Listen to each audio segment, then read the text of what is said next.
Hi hello how are you all అందరూ ఎలా ఉన్నారు? మేమైతే ఇలా ఉన్నామండి. సో మీరు కూడా బాగున్నారని కోరుకుంటున్నాము.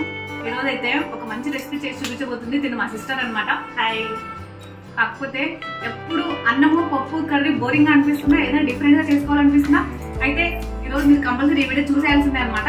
అలా ఇంకా ఏంటి చూస్తున్నారు, సబ్స్క్రైబ్ చేసుకోవచ్చు కదా మరి. సో తిరిషా మా వ్యూవర్స్ కి ఏం చేసి చూపిస్తున్నారు ఈరోజు రెసిపీ? రొటీన్ గా బోరింగ్ రైస్ దాల్ ఇలా కర్రీస్ కంటే మన సైడ్ ఫేమస్ వీక్లీ ట్వైస్ చేసుకుంటారు మా సైడ్ అండి. చాలా బలం కూడా ఈ ఫుడ్ తింటే. పులగన్నం అండ్ పచ్చి పులుసు. yes వచ్చేసేయండి. అయితే మా వ్యూవర్స్ కి ఇంగ్రీడియంట్స్ చూపిస్తామా? ఓకే వచ్చేసేయండి, చూసేద్దాం. ఒక గ్లాస్ రైస్ అండి, ఒక గ్లాస్ రైస్ అయితే అందులో పావులా వంతు పెసరపప్పు తీసుకోవాలి.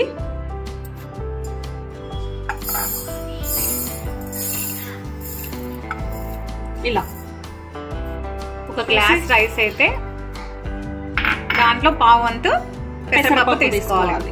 అది కూడా ఇది పులగం మనం ఫస్ట్ చేసేది కదా, పులగం రెసిపీకి ఇలా మొత్తం మిక్స్ చేసేసుకొని మంచిగా వాష్ చేసుకొని కొంతసేపు నానబెట్టుకోవాలండి. Just 5 minutes. ఎంత నానబెడితే అంత మెత్తగా వస్తుంది మనకి, పొడి పొడిగా వస్తుంది రైస్. ఇప్పుడైతే మనం క్లీన్ చేసుకోవాలి. ఆల్రెడీ వాష్ చేసేసానండి.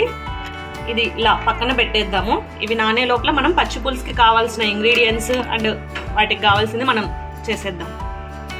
కావాల్సిన ఇంగ్రీడియంట్స్ అండి, పచ్చి పులుసుకి కావాల్సిన ఇంగ్రీడియంట్స్ పల్లీలు, నువ్వులు, 2 ఉల్లిపాయలు సన్నగా తరిగి పెట్టుకోవాలి, చింతపండును కావాల్సినంత నానబెట్టి పెట్టుకోవాలి, కారం, బెల్లం, ఉప్పు, పోపు దినుసులు. పల్లీలు నువ్వులు వేయించి పెట్టుకోవాలండి. ఇప్పుడు వేయించుదాం. ఇది కుక్కర్లో అయితే వేసేసానండి రైస్ అండ్ వీటి. ఇప్పుడు రైస్ అయితే నానాయి కదా అండి, ఇందులో ఒక స్పూన్ సాల్ట్ వేసేసుకొని, నేనైతే రైస్ కుక్కర్లో పెట్టానండి, ప్రెషర్ కుక్కర్లో కూడా పెట్టుకోవచ్చు. సో ఇంకా రైస్ కుక్కర్లో పెట్టేస్తే అయిపోతుందండి, రైస్ అయిపోతుంది.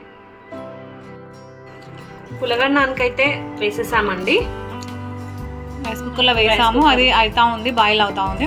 సో మనం పచ్చి పులుసుకి కావాల్సిన ఇంగ్రీడియంట్స్ ఆల్రెడీ చెప్పాం కదా. ఇప్పుడైతే మేము ఇవి వేయించి పెట్టేసుకున్నాము, పల్లీలు అండ్ నువ్వులు. తర్వాత జార్ తీసుకొని అందులో నువ్వులు అండ్ పల్లీలు మనకు కావాల్సినంత, అంటే పల్లి ఎంత తీసుకుంటే నువ్వులు కూడా అంతే క్వాంటిటీ తీసుకోవాలా? అలాగే తీసుకోవాలి. ఇందులోనే ఒక స్పూన్ కారం,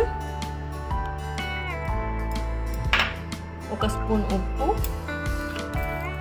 యాజ్ పర్ రిక్వైర్మెంట్ సాల్ట్, కారం అండ్ బెల్లం. కొంతమంది కారంగా తింటారు కదా, అలాంటి వాళ్ళు కారం ఎక్కువ వేసుకోవచ్చు. బెల్లం కూడా కొంతమంది స్వీట్గా తింటారు, కొంతమంది కారంగా తింటారు. మేమైతే స్వీట్ కొంచెం ఎక్కువనే తింటామండి, అందుకే కొంచెం ఎక్కువనే వేస్తున్నాము. వీటన్నింటినీ మిక్స్ పట్టేసుకోవాలి.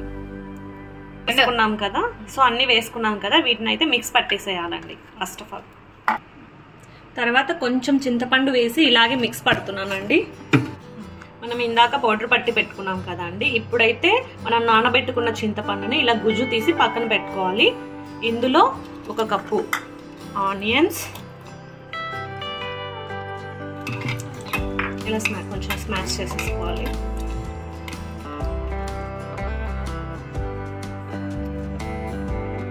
ఇందులో పౌడర్ యాడ్ చేయాలి. మనం మిక్స్ పట్టుకున్న మిక్చర్ అంతా దీనిలో వేసేసుకోవాలి. ఇలా కలిపి పెట్టుకున్నాం కదా అండి, ఇంకొంచెం మనకు కావాల్సినంత వాటర్ వేసుకోవాలి. ఇలా వాటర్ వేసుకొని చిన్నగా కలుపుకోవాలి.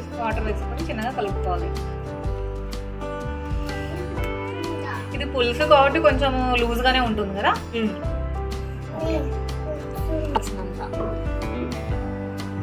చూసుకోవాలి మన క్వాంటిటీ ప్రకారం, మన ఇంట్లో ఎలా తింటారు రైస్ లోకి అలా. సో మీరైతే లూజ్ గానే తింటారా? మేము కొంచెం లూజ్. అలా అయితేనే ఒకసారి ఇప్పుడే చెక్ చేయండి, ఉప్పు కారం అందు కరెక్ట్ గా సరిపోయిందా, పులుపు అందు చేతిలో వేసుకొని టేస్ట్ చేసుకోవాలి. ఇందులో అయితే ఉప్పు కొంచెం తక్కువగా పడిందండి, నేను కొంచెం వేస్తాను. కప్పు పెట్టుకున్న తర్వాత పోపు పెట్టేసుకోవడమే.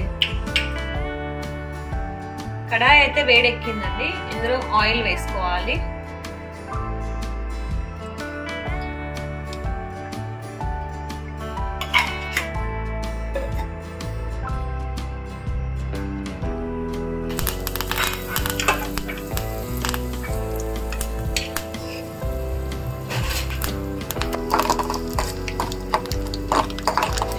ఆయిల్ అయితే ఎక్కువ ఏం పట్టదండి, జస్ట్ కొంచెం వేసుకోండి. ఇప్పుడు మనం ఇందాక కలిపి పెట్టుకున్న వాటిని ఇందులో వేసేసుకోవాలి.